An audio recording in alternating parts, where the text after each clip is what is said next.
Welcome, Corey. Thanks for coming on. I almost said thanks for having me, but Yeah. first we're just going to start off with being kind of comedic. I got a massive butt cramp all morning, and it hasn't gone away. Yeah. And I don't know what's going on. I can't help. I'm not going to work that out for you.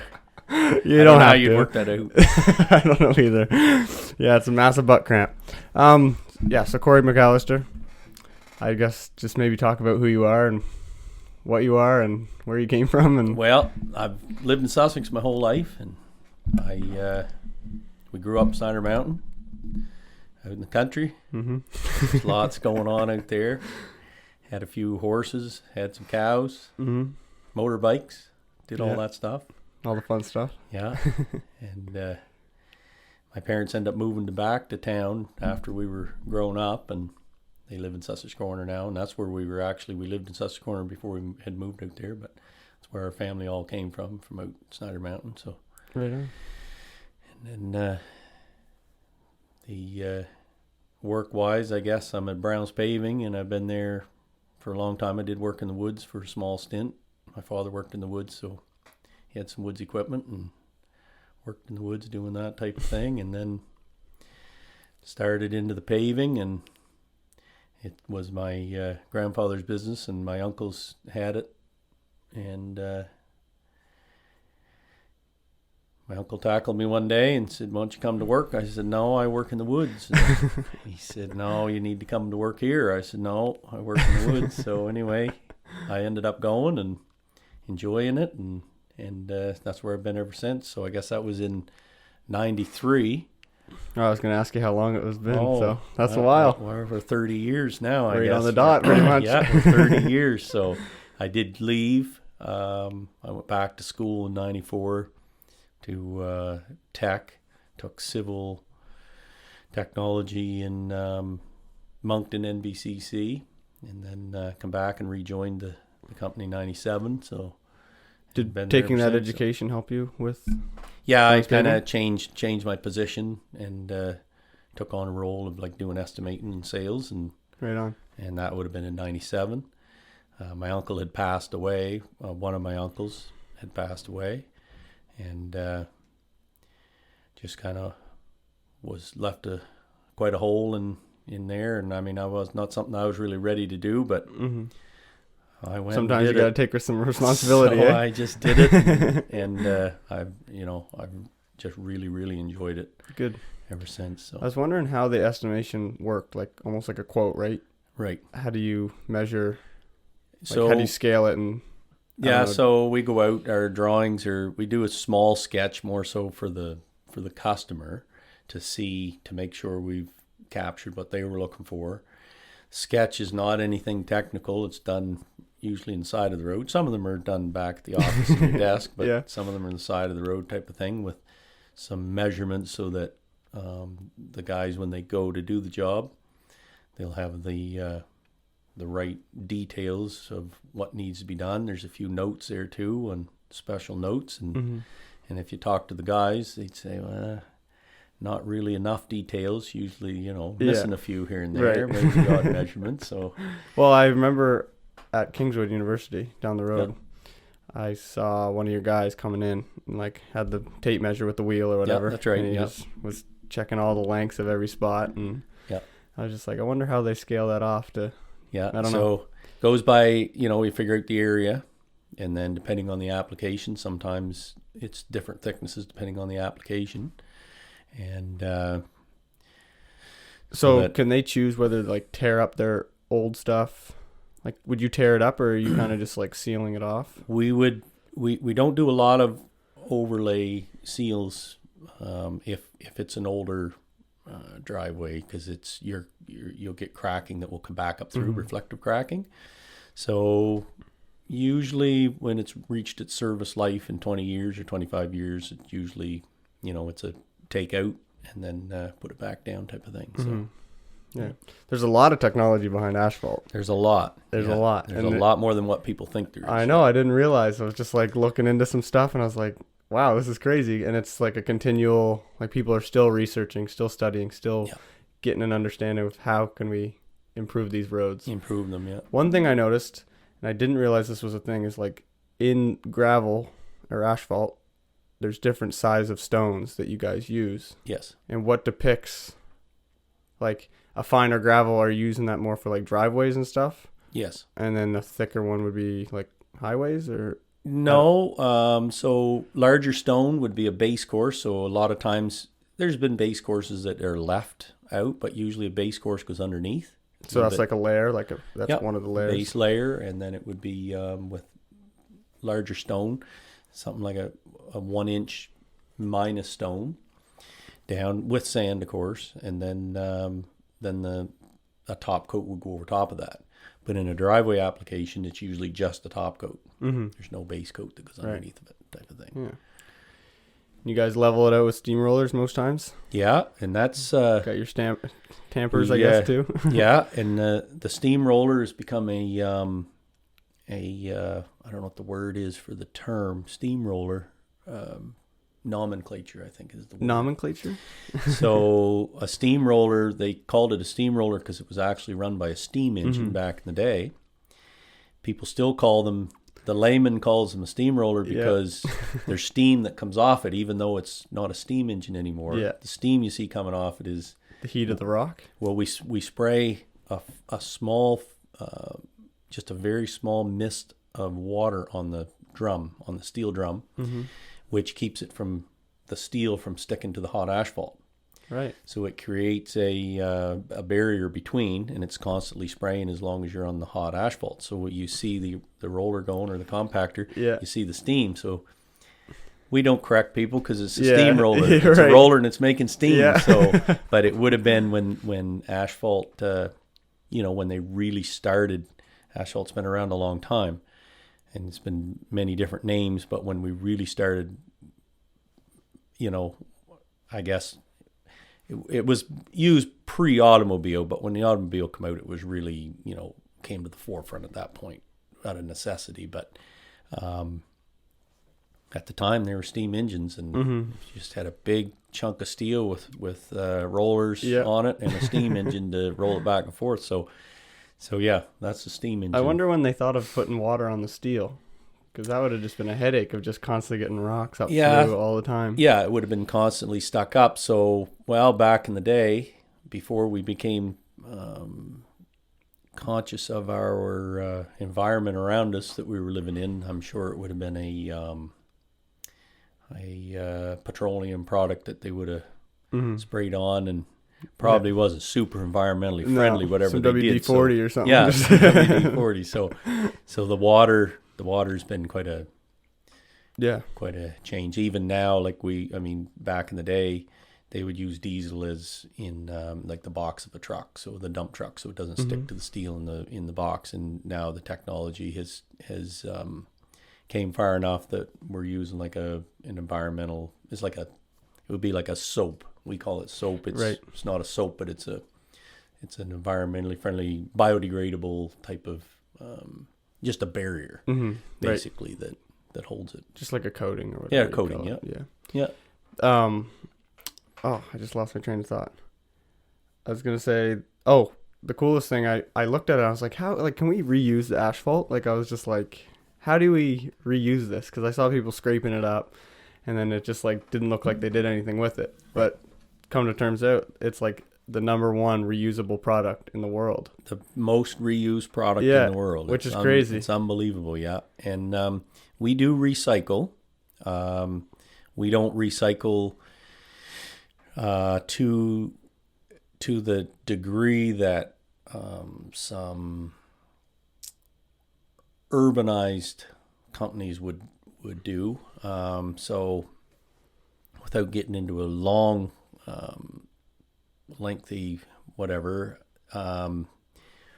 we have a lot of aggregate available here. So stone and sand is like virgin stone and sand is fairly available around, but there's certain parts of the country, Prince Edward Island for one, there isn't any. There's no stone. Everything has to be imported. You can't really dig down on an island. No, you can't dig down. It's like a sandstone type of thing. It doesn't, so everything gets shipped there.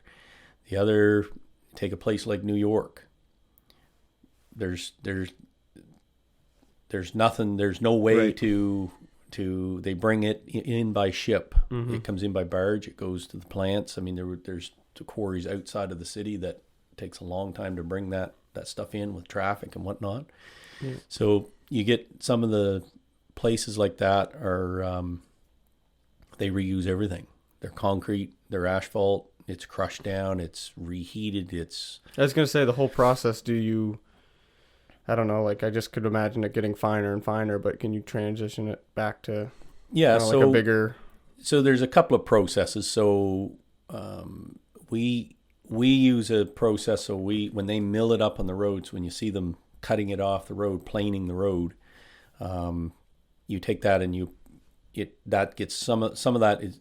A lot of it's smaller material, but some of there's some large chunks in. So it goes through a processor to crush it down to resize it to the size of the original stone, which was inch to half inch, and then half inch to like quarter inch, and then quarter inch sand down. So it gets sized into those products again.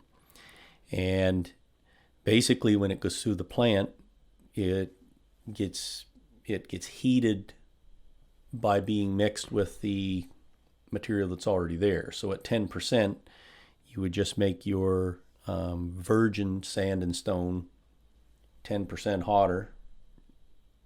And then when it came out, you mix it in with it, and that heat gets transferred into it. It gets dried, it gets warmed back up, and then it comes out the same temperature as what you would make a 100% virgin mix out of. Cool.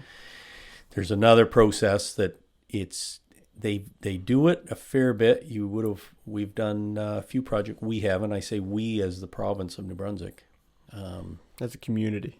Yeah. So one of them is the back road to Appahock or to Norton. And when I say the back road, is it the old highway, the newer old highway, the newest highway? So I'm talking about the middle highway. We started there in front of Brown's Farms. That would have been like in front of Downey Ford. That project was probably, say, 5 years ago. They did a section down towards Appahock, and then last summer they did from Appahock. I guess it was broken into probably 3 sections, and then from Appahock down. And what they did there, that was a train. They called it a train. So they would have milled that up. It would have went into a processor to be resized, and then it was not reheated, but rejuvenating agent was added to it to give it new life to the older asphalt that was attached to it, the liquid asphalt that was attached to it, and it went into a paver and was paved back down all in a matter of like days or no, like minute, like seconds. Oh, really? So I was going to ask you, do you take this like the old asphalt, bring it back to like the spot, but it all does that on the machine that you guys have? Our situation is we bring it back to our location, crush it, and put it through our asphalt plant. Okay. But Riverview Drive East was done with a train with like 4 pieces hooked together. And it goes basically to bucket to bucket. It just goes boom, boom, boom. And then the paver lays it down and they roll it with the steamroller. Yeah. And it's laid down. Now with that process, we're only using that as a base coat. Mm-hmm. So then they just put a 2-inch coat over top, which is a substantial savings because it saves about 4 inches of a base coat. And not only does it save that, all the product is being used right there on the site. Yeah. So really good process. There is another process that is used where it goes in that same, it's very similar process, but they reheat the asphalt and it goes down. And that's not something that's used a lot. It just takes so much energy to reheat that quickly. Is it better for just like molding and sticking to the road? Like, in what way? Like, if you're gonna reheat it, does it make it like more durable for like transporting over? Does that make sense? Like, it does. It does to a certain extent. It's gonna have a tighter lock, I guess, to the road. Yeah. The issues with that is getting that heat transfer into that stone in a very quick manner. Yeah. So they're having a lot better luck and cost wise with the cost of energy, when you can add the rejuvenator agent to it, and you get a stabilized base, and then you're just putting a 2-inch top coat over top, they're getting much better results out of that for less money. Oh, okay. Yeah, and I'm trying to think if there's a few projects around, like there's been a few here. There's Hampton, there was one done there on the other road, Hampton, and they're all lasting very well. Good. So, is there an estimated time for a base layer that would last? Like, would it be a 10-year process, or?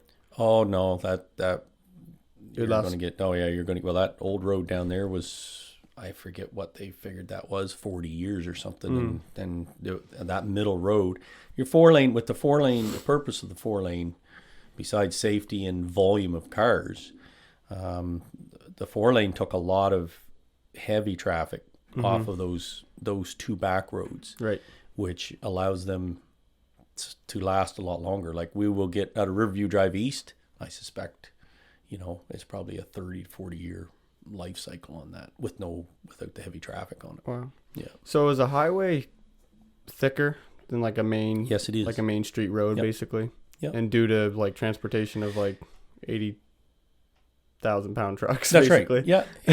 And the key, or not the key, the crux of the whole paving problem is paving is made to be flexible. So in frost and with because that glue essentially like bends a little bit, doesn't it? That's right. All Your mix can bend to a certain extent. And when people say the industry is struggling because they're not getting the life out of the roads that they did, like when they did a road, like you take number 10 highway, that was the number 2 highway before the 4-lane went through. Number 2 highway, I mean, there's sections of that hadn't been repaved in 30 years, and it was like the day it went down. And there's a number of reasons for that we won't get into with the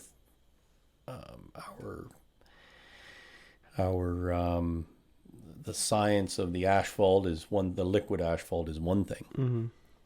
But you guys don't deal with a lot of liquid? we buy our liquid. Okay. Yeah, we buy that. It comes in a tanker truck. But one of the things is the traffic loads that have increased on those roads is a lot. Yeah. And the crux of the whole asphalt situation is the more flexible you can make it, the longer it's going to last. Really?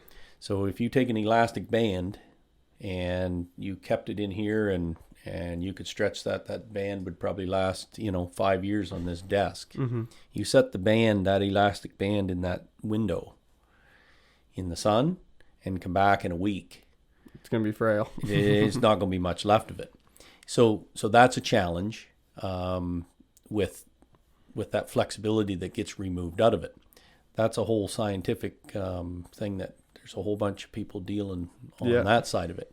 But what happens is you'll see a road, you'll notice this stuff because once you're asking me a lot of technical questions, and that's all good. I really like. That's all good. I can ramble for hours about it. I'm super interested. So when the next time you're on a highway, you'll find that a road that is rutted from trucks.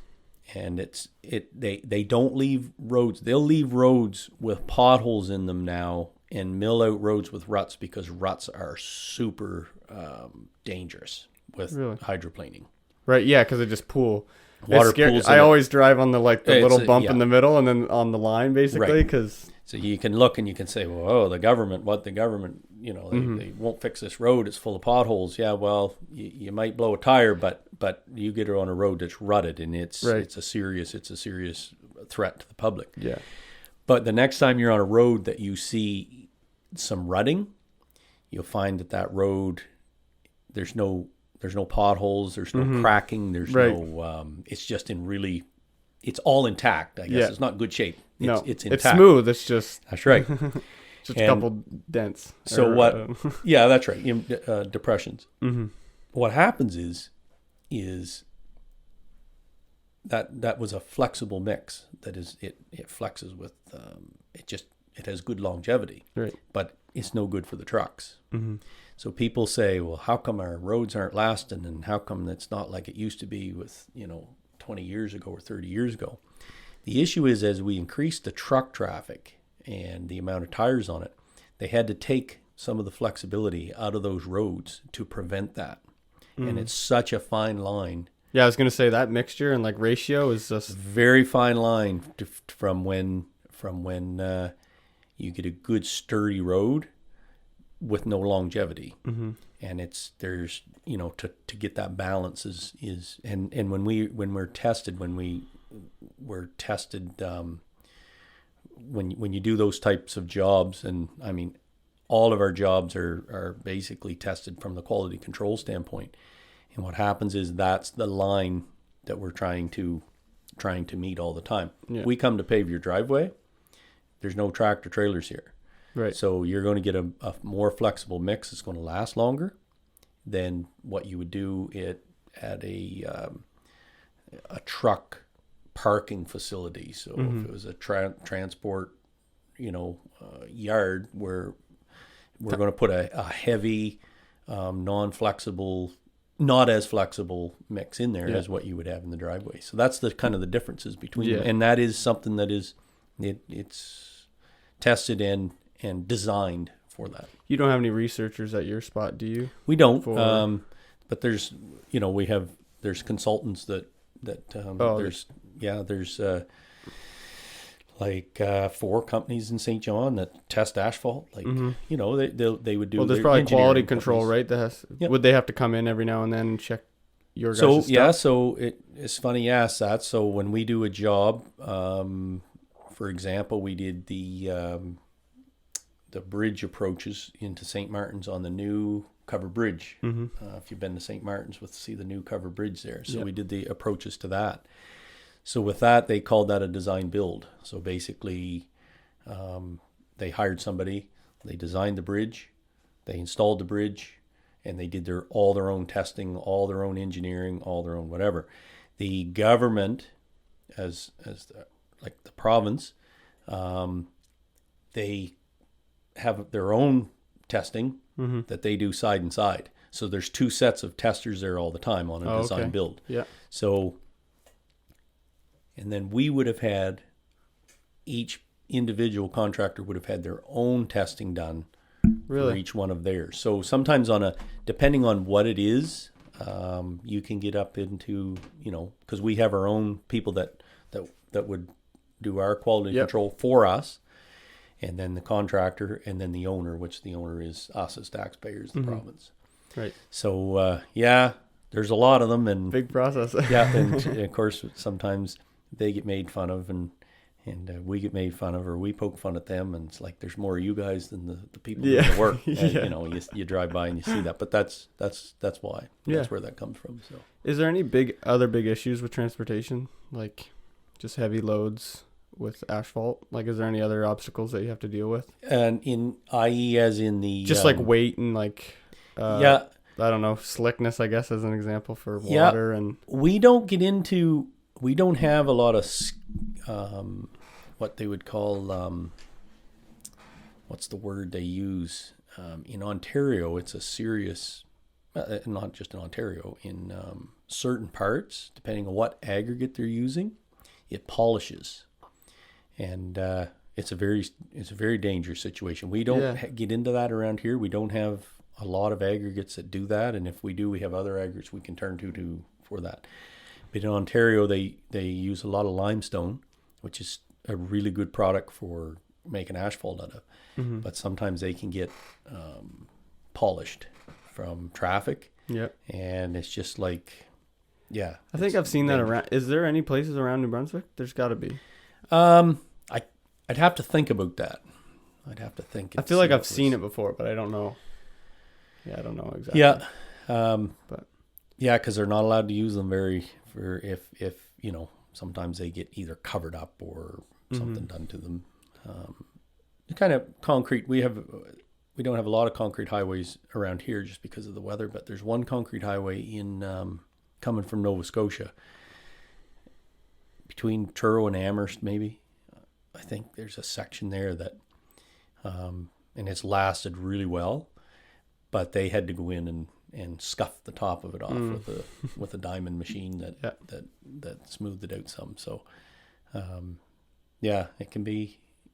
I'm trying to think of right off the top of my head other things that could be an issue.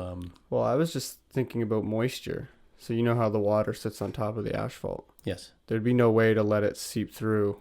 So, you wouldn't want it, would it? Well, it's funny you say that. So we have we as a society have an asphalt called porous or drain down or run down asphalt. In Florida, they use it a lot. In Florida, they don't get into frost. Mm-hmm. So here, our number one goal here is we use our spec. One of our items in our spec is the amount of air voids that are in the asphalt. Okay. Yeah. So very important. Air voids isn't just like little holes, basically. Microscopic air bubbles inside of it, and it basically it's how many how the stone and sand fit together, and then the liquid asphalt's in there, and what's left over. We need a certain amount of air. It's the same as concrete, 3 to 5% air you need in there. Mm-hmm. And it sounds, well, that don't sound like a lot, like a big span, but it's naturally when you put those products together, you will end up with somewhere around that. Okay. Unless you're really trying, and then you can never get to 3 to 5. But anyway, that's a whole nother that's a whole nother story. But basically anyway, trying to dehydrate it. Basically, you end up, a regular mix is between 2 to 6%. And around here, we can't use the drain down because if the water goes in and freezes, and then it just explodes it. Right. Basically. So when we have too high of air, so a drain down mix would have to be like, I think I'd have to look it up, but I think it's above 8%. It might be 10%, but it's above 8%. And what happens is, if that water is going to go down through, number one, you have to have the substrate underneath that's going to handle the water that drains down through it, so it can keep going. So we have the issue with the frost, because it'll when you have the air voids are too open, it can take too much water, freezes and pops. The other issue that we have here is sand and salt. So when we put sand and salt on a road or a parking lot, does for salt safety, affect? I didn't know salt affected roads. Salt doesn't affect the asphalt, but when we put like a salt sand mixture down, it's going to fill those voids and it's going to clog them. So the drain down is not going to work after a while of dust and settlement, and sand and whatnot. So we don't use them a lot around here. When I was to Florida 4 years ago, and I was surprised how much they're using them on their main drags. And I looked it up. I did some reading about it. They get heavy rains down there. Oh yeah, water is their issue, right? Water is the issue, and so from a safety standpoint, that water, when it hits that road, it's gone. Mm-hmm. It can be whisked out off that road. It reduces the spray from vehicle spray. So when you're following somebody or meeting somebody, you don't get the spray because it's locked down in there. And another thing is sound. Really? Unbelievable. So sound with the air voids, the sound absorbs that road noise. So if it's in a city, they're using a very open mix, high air voids with drain down with a drain down style, and a lot of places using it if it's in a very urban area or residential area, I should say, if a road goes through residential area. Stops the sound. Doesn't stop the sound, but it monitors absorbs the sound. It absorbs a lot of sound, and you'll notice when you come from, because they still have some of roads like ours with a dense mix, and you'll come off on one of those roads and you can really hear your tires, and then you hit that open graded mix, and it's substantially quiet. So and we just don't use a lot of them around here, but a lot of the parts, southern states, are using them. Right. Yeah. Are things easier down south when it's warmer? Like, are things just less complicated? Well, it's funny you say that, because in Florida, you say, well, wouldn't that be great? Because with an open graded mix and no frost, the roads would last for a long time. Does that make it weaker from air pockets and stuff? So what happens is, the air, our mix is up here. The natural air can't get in there, and the process that kills your elastic and kills the asphalt is oxidization. It's the same as rust. It's the oxygen that's removing any of the life that's out of it. Well, when it's an open graded mix and very porous, more space for air to go in. Right. So you're going to get that deterioration at the same speed as what we are. Even though they don't get the frost, they're getting a shorter lifespan because of that. And they're like triple the population too. So yeah, their traffic traffic is a problem. So yeah. So everybody complains about potholes. Yeah. What's like the number one cause for just like holes just sinking down? Well, it's a phenomenon that is probably the greatest enemy to paving, which is segregation. So it's when and I guess I'll touch back to the whole Florida thing, but when we mix these, we blend the sand and the stone together, and in a perfect world, we have a bunch of tools and a spreader, and our trucks are designed that when it's dumped, that you don't want the stone separating from the sand. And when it does, the pothole is from that being a bunch of stone in one spot. Really? And it becomes porous in that spot that lets the water in, or the air, or both, and boom, it gives a little pop to it.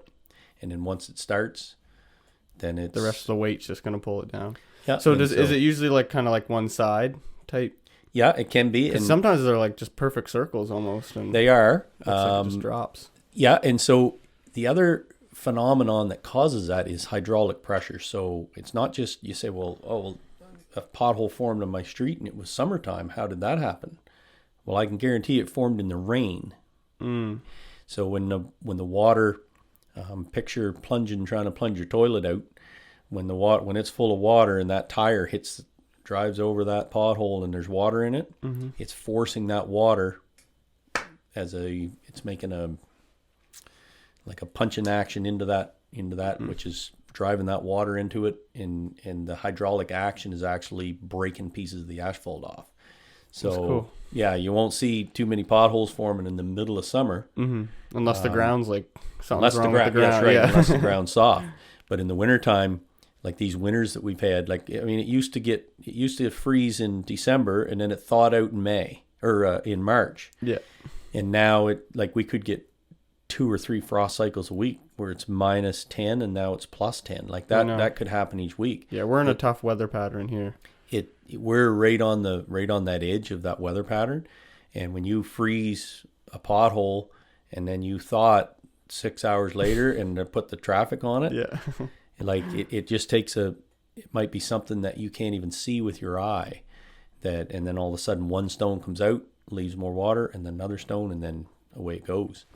And so to combat that segregation, separating of sand and stone, that's another reason why Florida went to an open graded.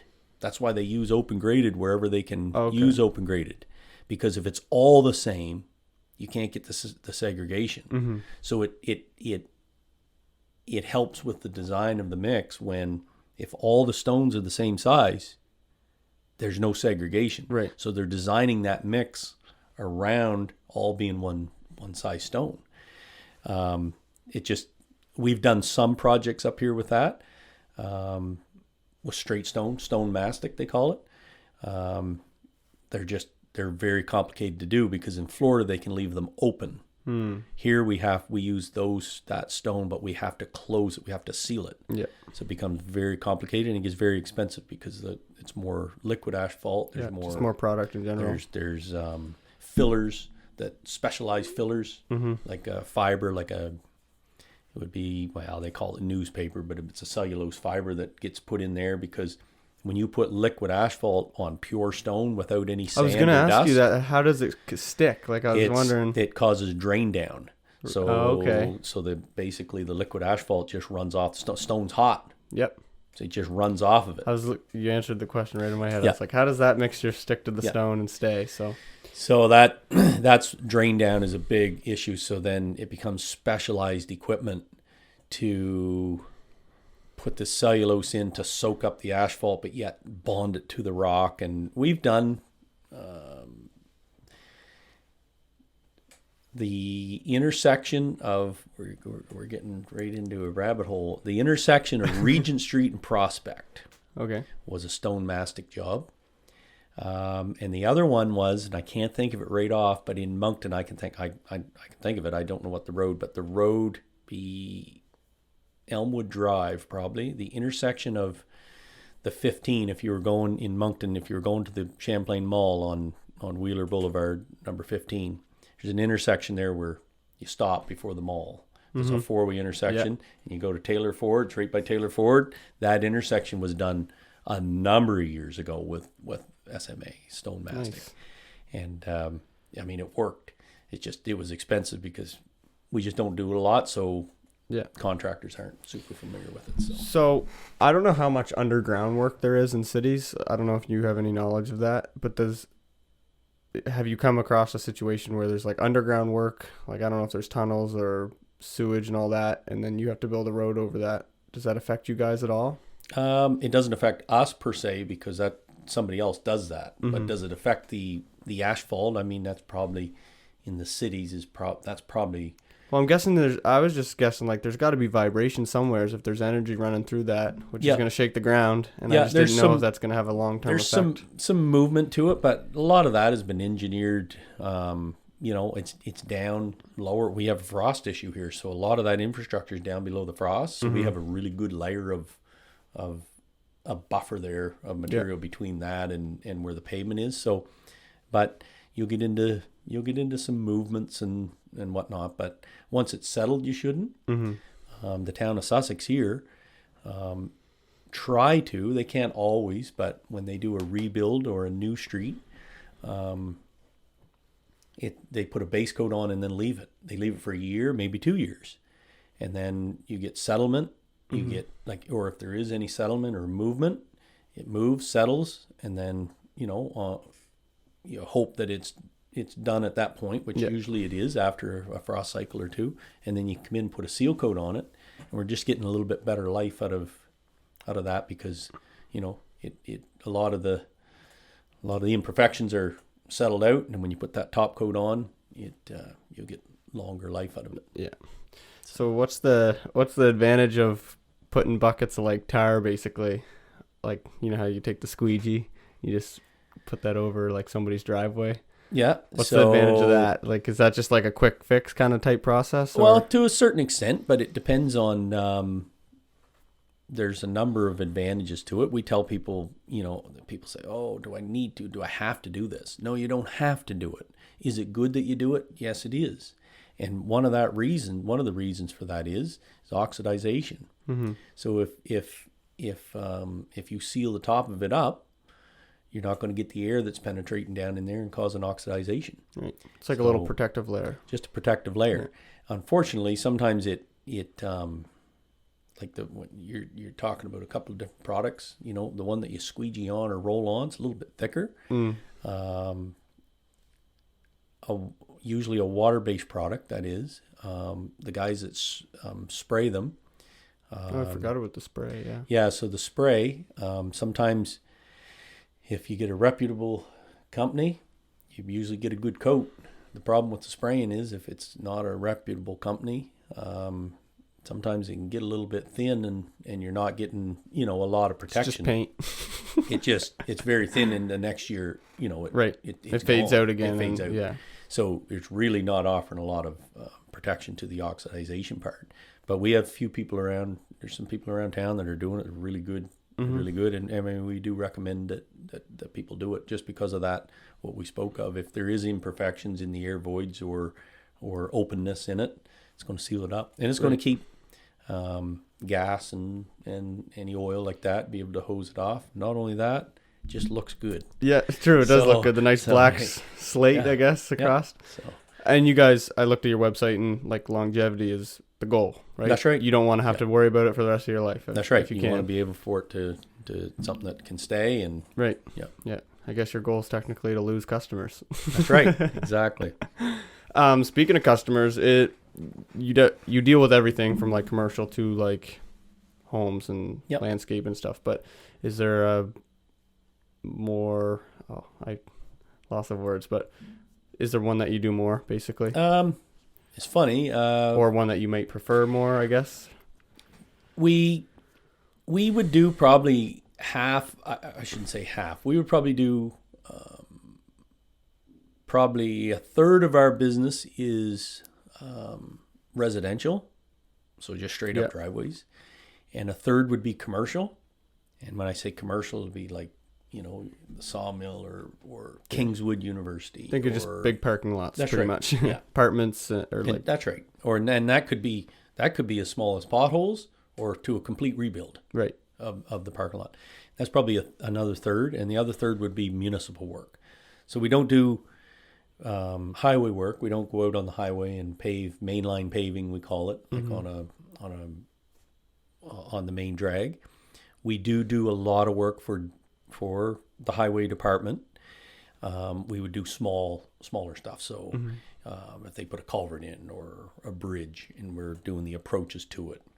So there's repairs each end of it or over top of the culvert, and because it's very different than mainline paving. It's different. It's not different equipment, but like those guys that you see on the highway. I mean, them guys are paving. They can pave, a kilometer a day or 2 kilometers a day, and if you're paving a kilometer a day, did you want to stop to do this 30-foot piece that would take the same amount of time to do? So but a lot of them guys can do that and will do that, but we kind of do that. We do streets. In that, when I say municipal, we would do street type of work and street repair work. So if they put a curb in down or put a pipe in, sometimes it's only half a lane or a lane way. So we would consider that in municipal type of work. So it's probably a third of that again. So right on. Yeah, and we sell asphalt too. We manufacture our own asphalt and concrete as well too, right? Yeah, and concrete. Yeah. Yeah. You guys don't deal with like sidewalks or? No, we don't get into any of that. We just have a small concrete, a little bit of a side business there that we do retaining wall blocks. Retaining walls, yeah. I was trying to think of that word. Yeah, so it's just retaining wall blocks, and we don't get into. We have installed and we can install them, but we try to stick to the asphalt and we kind of recommend somebody to do the install for the person. And, yeah, but we manufacture them. Nice. That's cool. I personally don't like retaining walls. I just don't like the look at them on most homes. I mean, obviously depending on how your hill is or whatever your place is, but I think I'd avoid it if I could. Yeah. Not trying to lose business from you. Go get your retaining wall done. Yeah, well, a lot of times some people, it's funny you say that because sometimes people want a retaining wall when they don't really need one. And so we try to, keep them on the straight and narrow because a retaining wall is, it's something you got to get over. It's something you got to mow around. And if you can slope the lawn, slope the lawn. That's what we try to people. We ramp the pavement and slope the lawn when we can to make it practical, but sometimes you can't if it's well, the most common is like garages, right, on the lower level, and then they just need something to. And you're pretty well, you're pretty well got to because if you can't mow it, you don't want to be whippersnipping it. So. Yeah. So highways, another big thing. Not the guardrail, but right before the guardrail to let you know you're going to hit the guardrail. Yes. The little bump pads strip. What is that? Like a rumble strip. Rumble strip. Yeah. Yep. What's the process of that? Just a machine that pushes it down when it's soft, or? Yeah. No, it's not actually. It's a cutter. So okay. It's actually carbide cutter. So the same machine, not the same machine, but the same technology that machine that you see planing. Yeah. So it's just like a planer. Yeah. That goes along, and when they're planing the main line of the road, they're trying to make it as smooth as possible. And when you do the rumble strip, you want it as rough as possible. Yeah. But it has it's a narrower drum It's only, as you know, I don't know, it's a foot or maybe it might be 18 inches wide, that rumble strip. And so the drum's constantly spinning, and it has it's like be like a kind of like a triangle piece on the side. Okay. That it goes. It's like a Oh, lobe. it just takes a chunk. Exactly. And a chunk, and a chunk. Goes, but the drum's still spinning all the time, and it just goes zoop, zoop, zoop as it's going down in. Yeah. So it's like on a. Because I always looked at it and I thought it was just like perfect rectangles. Yeah. But it's not quite. No, like if you that. get right out and I've never look looked hard at them, it, you'll see it is actually. It's got a slight swoop. round to it from the round part of the drum that's spinning. Smart. Yeah. I was wondering if that had much tear on tires. No, because you get that little bit of That round. little round. Okay, and it makes it round when you're driving towards it, right? Not the backside. Both. So it's like, the sides would be between the guardrail and the yellow line. Those sides would be straight up and down. Oh, but the front. But it's like a half pipe almost. It's right? a half pipe. I didn't know that because it just looks like rectangle. I thought it was just like chunks, and then when you said it was cutting, I was like, do they just have like? Yeah, no, you know what I mean. And so we've never done that, but there's a company that we work with quite a bit, millers and industrial coal milling. So that's all they do is plane. That's so neat. And that's got to be some hard on some tools though, eh? So they say it's hard on the head because you go for miles and miles and miles, and it's zing, just the zing, same thing zing. over and over again. So, that's when you got to put an absolute podcast on and then just start. That's right. There's nothing else to do. Just keep it straight. Just keep following the line. Yeah. So. It's probably insane how many accidents have happened due to highway like maintenance and stuff, and just like cars just clipping people. Yeah, it's very we don't envy those guys that work in that all the time, and it's funny they have changed a lot of the safety. But I'll tell you a neat little, and you'll notice this. All the stuff I'm telling you, you're going to notice. Oh yeah. Well, it's like you just hop in your car and you go. Like you don't think about what's the tires are touching, the effect on the tires, and then the asphalt on. Yeah, like it's just that's cool. So they started on the so for us, we have there's actually a standard now. There actually is a protocol. Laws are in place. We have to follow a standardized manual for signage. So it's called a WATCHM manual, workplace area traffic control. I'm doing good. Anyway, hazardous areas, men working. Anyway, road work ahead. Yeah, so it's an acronym. WATCHM is what it's called. Mm-hmm. So depending on what you're doing, what job you're doing, how long you're going to be on that piece of road doing the work, and what classification the road is, and then meaning, so highway, the 4-lane is a number, it's just a one single number, so it's highway 1, highway 2, highway whatever. When you go to... there's actually the signage and electricians like linemen working on Waterford Road.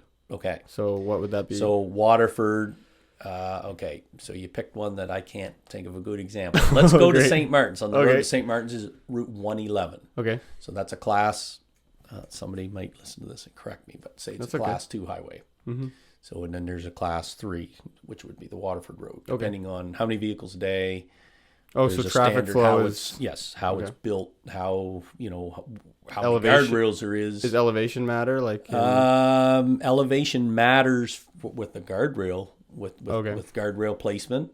So if there's not as many vehicles, if it's the slope has to be a certain way, or there has to be a guardrail, and there's actually a lot of logistics to guardrails as well. It's unbelievable. It's insane. And I saw a guy explaining how he would walk up to guardrails and he would look and he would explain why this was wrong and how they did this wrong, and they're like this is how it should be, or he'll come up to one and it's like, this one's done perfectly, like this is exactly how right. If you're going to Poley Mountain and you hit a guardrail at 70 kilometers in a snowstorm, not as big a deal as 120 kilometers on the 4-lane. Mm-hmm.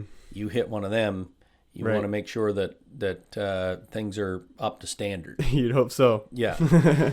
So with the manual, what has happened is, so if we're going to go work on a bridge on the Waterford Road, for example, the signage placement, how far, so you open a manual, it has a diagram. Mm-hmm. Then there's a classification of how fast the road is. So Waterford Road was probably 80 kilometers. 70, I think. It probably should be 70. Yeah, I was going to say 70, but I was leaning 80, but it's 70. Most people drive 80, so. Right. So at 70 kilometers, so then you would go through and you'd say, okay, we're going to be working in this area and we're going to be here for 1 day. Mm-hmm. So it would say your signs need to be this far apart. Like the warning sign is what the warning sign. Yeah. So your advanced warning, and then your flagger guy, and then your... Well, that was strange to me because on working. Waterford right now, if they're still working there, the one going to Poley Mountain, it's very far, and like you're like known before the blind hill and all that stuff. Right. But the other one on the other side, it's like he's right beside the truck. Right. So he could be wrong. He could be wrong. The other part is if it's, so there's another classification. We could do a podcast just on the watch and manual. Okay. But anyway. We'll break it down someday. So if they're moving, mm-hmm. so same as us, if we were patching a road, or if we were working in one spot, working on the road for a day, or if we're patching the road, completely different. That flagman is at a different spot because that truck on that, if he's only going to be there for an hour, his standard, he can stay closer to the truck. Mm-hmm. If that truck's going to be working there for over X amount of hours, then he needs to be back. Now, he could have been wrong. He could have been in the wrong place. Mm-hmm. And you'll know, now that you're conscious of how mm-hmm. the signs go, you'll watch it very closely. Because if they get those signs stacked close together on, say, a 100-kilometer-hour road, and you're coming down the road and you say, oh, construction ahead. Oh, okay, I'm going to watch. And all of a sudden it says, men working, flagger ahead, boom, and there's a flagger. Right. You're going to say, well, that's what I was wondering. What just happened? That's what I was wondering because I didn't see the guy until I drove past him. Right. And I realized he was standing there. Right.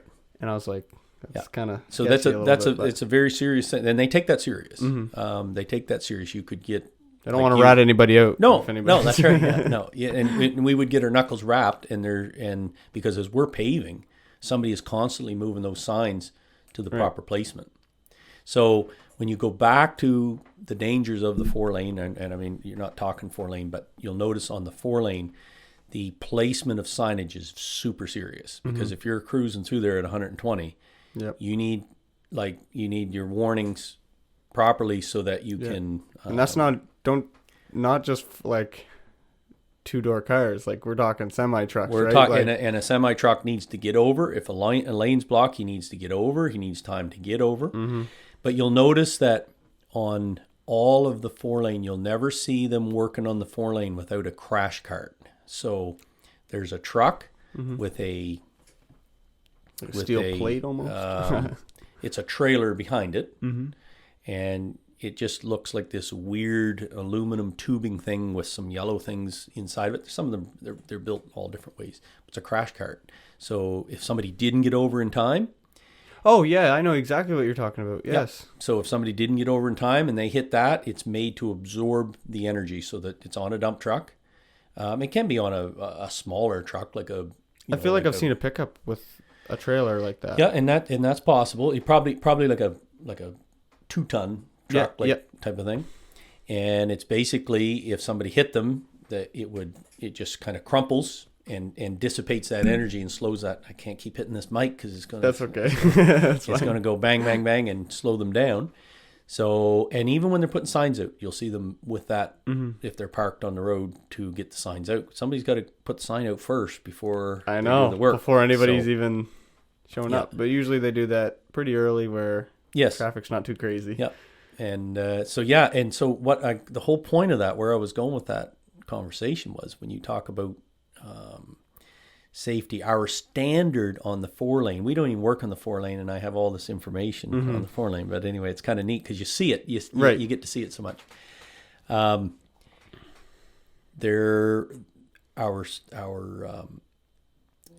We had got a bunch of signs at an auction that's another story. I was bidding on a lift of signs that we needed, and I was online bidding, and apparently there was some computer lag, and I missed the signs that I needed, and I ended up with a whole stack of 70-kilometer-an-hour signs.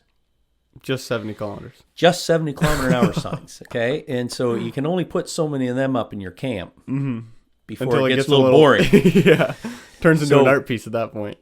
So I was a bit intrigued, so I got reading in the Watch'em, and what had happened was they changed the standards on the 4-lane in the Watch'em manual from 70 kilometers an hour. They moved that, if they're working, they moved that speed up to 90.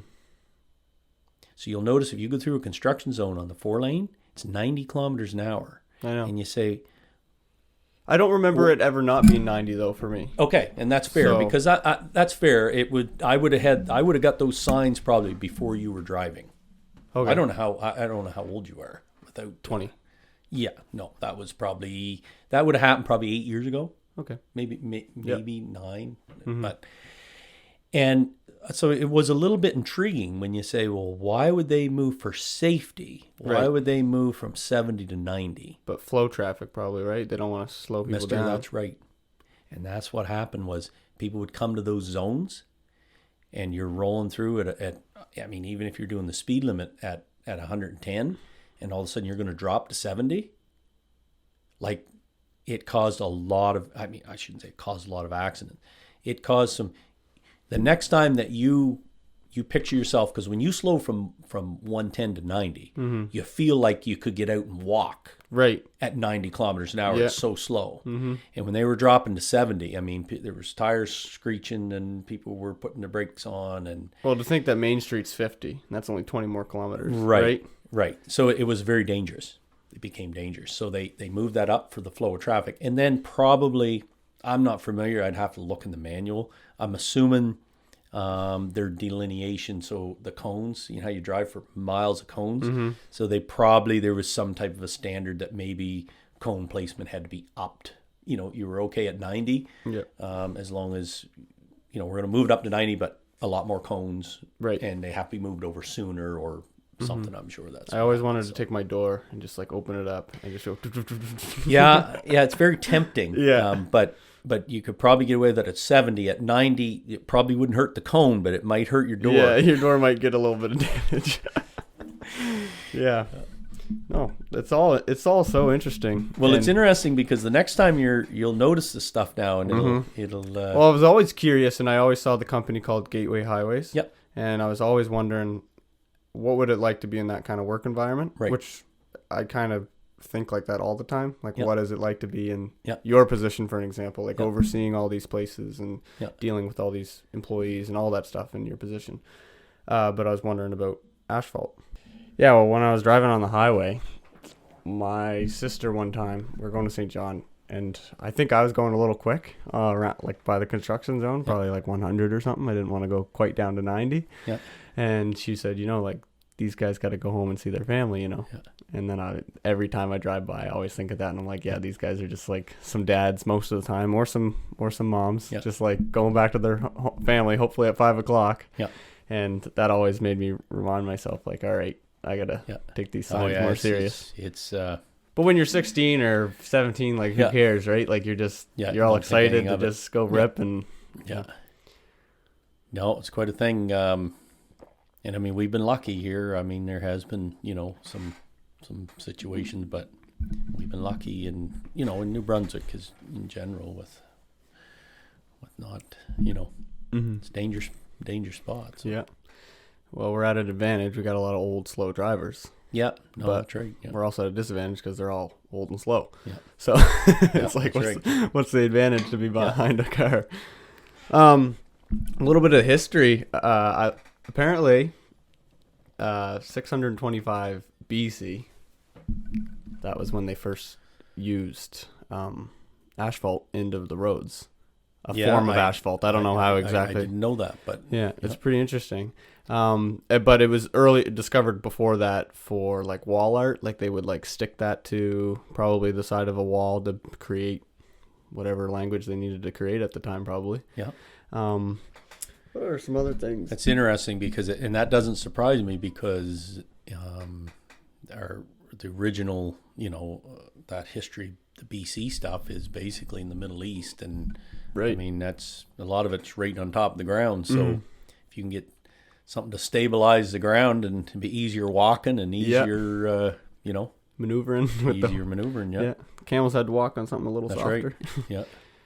Well, I guess would that be easier for animals to travel through? Well, I mean, if you're talking Roman, I mean the Roman roads, they had a technique with stone, which we used, right up to. I mean, there's streets in St. John that were cobblestone. They were a cut stone, but they were still cobblestone. I mean, some of them were they look pretty nice, but I would think that if you could put a little bit of, I guess, a little bit of asphalt in around the stones to smooth it up some, because some of them are pretty cobbly. Yeah, very cobbly. It's so beautiful though. I love nice. looking at that, but the men just placing those down. Unbelievable. Mm-hmm. Yeah, we were to Old Quebec there. The first time I was ever there in the old fortified city. We were there in the fall, and I mean all those streets. I mean, it's Old unbelievable. Quebec is beautiful. And I'm actually going to Scotland, which probably is going to have a good amount of that kind of industrial type walkways and buildings and stuff. Yeah, I'm going next month. Speaking of Scotland, that's where I came from, Scotland. Well, I didn't, but somebody quite did. a few generations ago. Yeah. So a guy named Thomas. I thought I could remember his name. Thomas Telford. Yeah. Telford. He made 900 miles of road in Scotland. Somebody made 100 miles of road in Scotland with asphalt, but then this guy made 900 miles. Yeah. And I think it's up in northern Scotland where it's all windy and stuff. And then after that milestone, they said shortly after, that's when the asphalt really started to begin their true research process to really start looking at, all right, how can we improve this? How can we? And what year would that have been? 1800s. Yeah. It would have been, early 1800s probably. Yeah. And then, later in probably by 1920, they're really honing down on, all right, let's improve, which is crazy. Yeah. Nice. Pretty wild. What else did I write on here? Oh, sheet asphalt. Sheet asphalt. I never heard of it. I just saw somebody laying it down, and I was just I'm just gonna ask Corey what it is. I'd have to see it. I'd be honest, I've never really heard the term. It looks like they dug down into the ground, and then they laid down maybe a base, a layer of asphalt, maybe still lower than the actual ground, and then they started layering almost single or shingle sheets. Does that make sense? Right? It looked really weird, and they so it was a sheet this thick, or realistically probably as thick as a sign, and then they would just layer the next one halfway over, and then they kept layering it. But I don't know. I didn't look at the process much. I should have just looked it up more, but I was oh, maybe he's just. Yeah. No, I'm not familiar, so I will look up sheet asphalt I wrote. Yeah, I just put sheet asphalt ? So. And then they probably would, with I'm guessing the heat, would bond everything together. Yeah, I just don't know. Yeah, I don't even know what the advantage would be. Would they pour more asphalt on top of the sheet? I'm thinking that would be the finished layer. So it'd be like a tile, and then it would bond together once it was in place. I'm assuming. I just don't see the advantage of that. But do you deal with heated driveways? We don't, because that's more of a concrete type situation, right? It is. It gets so. I had my neighbor did some research on it. He said, "I want my driveway heated, and you're going to do it." And I said, "No, I'm not." He said, "Yeah, you are." And I said, "The customer's always right." So I said, "We've never done it." And he said, "Well, you're going to do it." Well, if he's willing to pay up. So then I said, "Well, you research it first," and because I knew kind of what. So anyway, he did some research, and he said it can be done. He said I had to do all the pipe work and underneath work and everything. So the issue with heated asphalt driveways, and it is done, and people do it. There's no question that it's done. The issue with us doing it, we mechanically place the asphalt. So there's the dump truck the spreader has to drive over it, and then the dump truck has to back up to the spreader, and then the spreader. So I told my friend and neighbor, I said, well, you're going to have to, what protects the pipes. So he was going to use a hot water. Some people use electrical, but he was going to use a hot water type. And I said, what protects the pipes from when the machine goes over it? So what they have to do is you have to hand place a layer. Well, actually, that's not 100% true. The application he was looking at, it went between the two layers of asphalt. So you put a base coat down, right, then the pipes, and then or the wires, whichever. Just to protect the underground, right? Because you don't want it way down underneath, because then you're going to have more energy to try to. So you would pave it, and then you'd place that down, and then the problem is the next layer has to be placed by hand. Well, concrete is placed by hand, and the pipes are entrapped. Your base coat and your top coat is all one coat because it's a thick layer in a form. With the asphalt, when you split those two layers, mechanically you can't put the top coat down.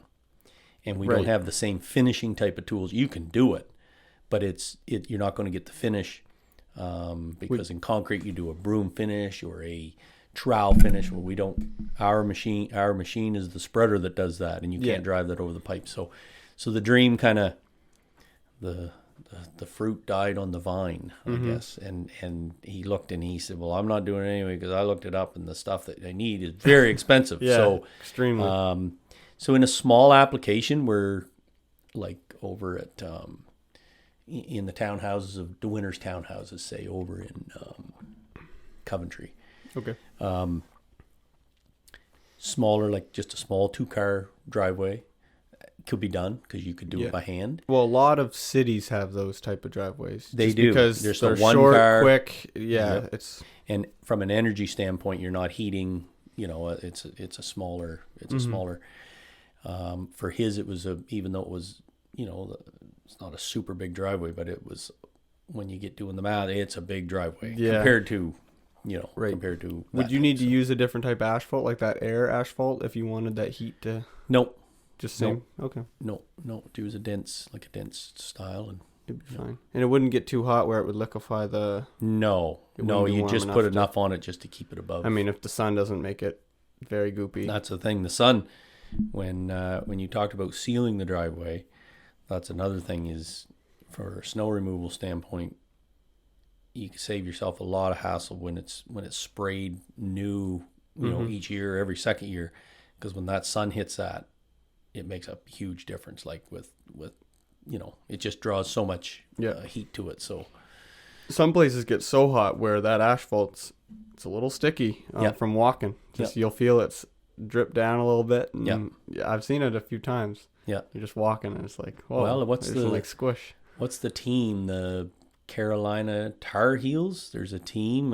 Is it what football sport is or is well, it? There's Carolina Panthers for football.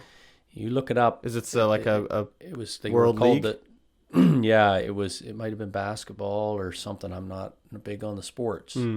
But anyway, Carolina Tar Heels. So that was in Carolina. I think it was either the war or the army or whatever. And when they walked on the roads and did the marching, they would turn the boots to there's so much asphalt that it would stick because it was so hot. Yep. You don't know who that is? I'll have to look that up. They've obviously switched their name to something else. It's a team that I thought it was Tar Heels.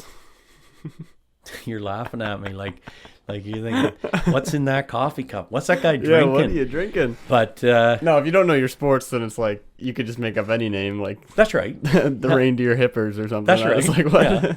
Yeah. So anyway, we'll have to. We need the person who researches. I know, on your podcast. I will have somebody that's going to be sitting at that computer. Just look that up for us. Yeah, exactly. And then we'll get back to it. This will be a screen, and then we can look and be like, oh, what was that? Oh, there we go. Right, yeah. So then we can kind of explain the whole process of Brown's paving. That's right. I would love that, actually, because I would throw up, because I could throw up this image on the TV. Yeah. And then when we wanted to look something up, it's like, hey, can you pull this thing? Yeah. Yeah. No, we'll be on that. Oh, yeah, absolutely. You try to do a bit of a TV show with your Yeah, we're kind of company? like a bit of a, If you can think of Gold Rush. yeah, just like a little bit of a TV reality, informational, educational, comedic Yeah. blurbs, Because videos. you sent me a link to one of the Yes. episodes. Maybe the first episode. I'm not sure which episode it was. Yeah, I'm not sure which But it one. was very well done. Like I thoroughly enjoyed it. I was Right. like, this is neat. So we did play with the length of the videos. So YouTube, my brother-in-law does Valley Marketing. He does our stuff, Jeremy McLean, and so we I was, come on, let's make this thing longer. He's like, nope, come on, we got to get this thing shorter. Yeah. You crunch it YouTube down. is kind of it how people consume has changed a little bit, how they consume that content. And sometimes people, and I know myself, if I go to click, I'd like to watch something and I click on it and it's 10 minutes. It's like, oh, well, I'd rather do 3 or so. And Or some you people skip to are, the parts where you think there's Right. information. And so we did scale them down. They were a little bit longer form when we first started, but no, they weren't long form, but they were longer than what they were. But we summed them down. Some of them were a minute and a half to 3 minutes, and then we just stuffed the content in there, so there was always something happening. I didn't all the realize it time. was that So short. I thought it was. that one it could have been 5 minutes, but it wouldn't have been any more. Yeah. Well, if you wanted longer, you'd have to get more of your employees, more Yes. like not so much work related kind of Yes. content. Does that make sense? Yep. Like kind of like taking a break type conversations or yeah. So yeah, and we we kind of played with it a little bit, but we also wanted to.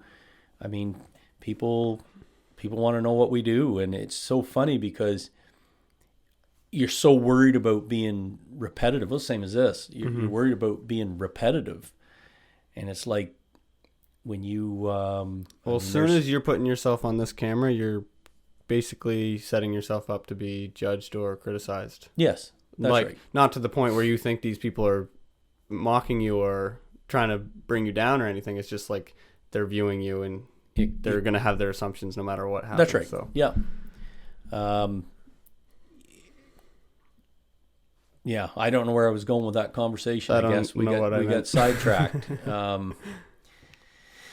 But I was really interested. On the length of it, I guess. Yeah, It'd be cool if you could contact YouTube though and be like, "Hey, I got this idea," because YouTube will promote shows and stuff, and if you're able to create 10-minute episodes or something, yeah, and just do like a whole series, it would be really neat. Yeah. Oh yeah, we could do it because I mean it's not only just we have some really good, interesting people and comical, and I mean there's just so much to it that people. I mean, people are funny, right? Because when you say, well, when I originally started that, I said, here's my concept. And people are like, well, why would somebody be concerned about that? I'm like, okay, but like, why would somebody want to watch somebody pave a driveway or patch pothole? Okay.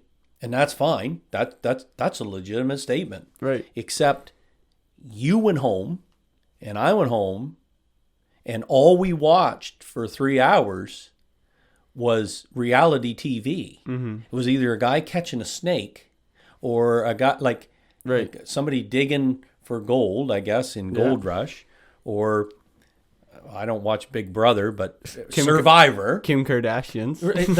I mean, if somebody would watch the Kardashians, not that we got a bunch of we're not all super good looking, maybe, but I think we're way more interesting than what that is. Yeah. And so, it kind of makes you think, well, yeah, maybe it is interesting. Well, then the people that watch it, and then the people that come up to us and say, geez, we love that last thing there and it's the people that you would never suspect, the people that are interested in that, to say, well, I didn't know that. That's kind of gives you some insight into, and it's not all educational. Some of it's or informative, but some of it's what's cool to maybe if you're still looking into kind of doing concepts like that or whatever, there's about I've kind of thought of 5 things to really look for when you're doing video.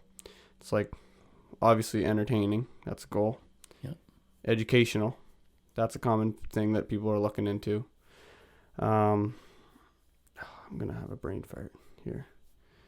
I think one of them might have been like to challenge. Like Right. it's almost like looking for a challenge or like insight on things. I don't know how to. I can't think of the 5 right now, but it's like I'll text you the list and just Yep. like remember those 5 things and try to implement that into your Yep. concept if you can. Yeah. I mean, you're not going to have everything exactly perfect Yep. because if you did, you'd probably be the greatest person of all time. But Yeah, that's right. yeah, but there's like you just got to find what people are interested in and then try to hit every concept Yep. at once. But also people will know what Brown's Paving's about, and Yep. but you got to make it funny because it's not like, you know, if you're just going this is the process and this is it, people kind of know what they're expecting. But if Yep. like things happen or people there's some funny characters throughout the thing, it's really interesting. Yeah, and the other thing that was kind of the thing that was unsuspected that happened through it was we had people that watched it and became familiar with some of our people, so they felt very comfortable when we showed up, whether to measure their driveway or to pave their driveway.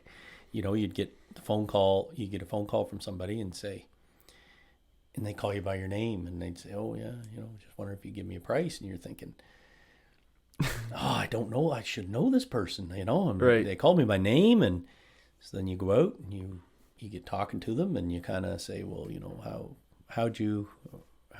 Oh, I just watched your videos there." That's crazy. And they felt so connected to. Mm-hmm. They felt connected to the company and whatnot, and so that was totally unexpected. Right. Well, that's the problem with a lot of famous people, is they have people come up to them, Right. call them by their first name, and act as if they know who they are Right. as a person. Right. When sometimes the people on the film isn't really exactly who they are. Right. Well, it is who they are, but you don't see the That's right. 24-hour person. You just see the 1-hour person. Yep. Does that make sense? Yep. So, yeah, it can be kind of intimidating, but also very unique of a feeling, Yep. too, of being like... Because I've had people be like the YouTube guy or the Yep. podcast guy, you know, and just like people that I don't know, or somebody Right. who's like, "Oh, I know who you are, like you're Yep. from that," and I'm like, "Oh, Yeah. okay, I don't, cool." Like I don't know, like sometimes I'm like held back, but it's also like neat that they recognize me from something. Yeah. Yeah, That's it's awesome. weird. It is weird. Yeah. I think it's a little more weird than probably cool, but it all depends on who's approaching you too. 'Cause Right. if they're like a friendly, like you said, like customer that's just like, yeah, awesome, like Yeah. right with it, then it's probably pretty good experience. Yeah. It is. Well, you want to wrap it up? Sure. Perfect. And not really, but yeah, we should. I got something for you here. Right on. You Full of gifts. Full Yeah. of gifts. you always can use some Did it come with asphalt in it? swag. No, I didn't bring you any asphalt, but Guys, Brown's Paving, everybody. I don't know if the camera's looking at me, but they got me a mug. Appreciate it. Thank you very much. I like it. It's like a Yeti style. yeah. No, I like that a lot. The only time I really worked with asphalt was I worked for the tent company. Yes. Commercial tents. And basically you got to drive those 3 feet Yep, stakes in the that's right, ground, yep. and then you got to fill that up. Got to fill the hole. And Yeah. I remember being in, like, when usually you get like the rookies to do it, but I was so young for a long time, like all middle school, that like you just put the little scoop and you'd have to just put little scoops of asphalt and just fill up this hole, and then you'd finally get to the top, and then you take the sledgehammer and slam it. Yeah. That's right. And then you'd have to go repeat, and like you're doing a tent that's 80 feet by 40 feet. You know what I mean? That's Yep. just, it's like so many stakes. Yeah. And you're just doing that while everybody else is working away. You're just putting it in. But as I Yeah. got older, I didn't have to do it anymore. Yeah. But Exactly. it was nice. Yeah. Yeah. Well, it's great. I appreciate it. Yeah. Thank you. All right. Filled with knowledge now. All right. Thank Nobody's you. going to look at the roads the same now. No, exactly. Yeah. All right. Thank you very much, Corey. Thank you. Appreciate it. All right, guys. Live on.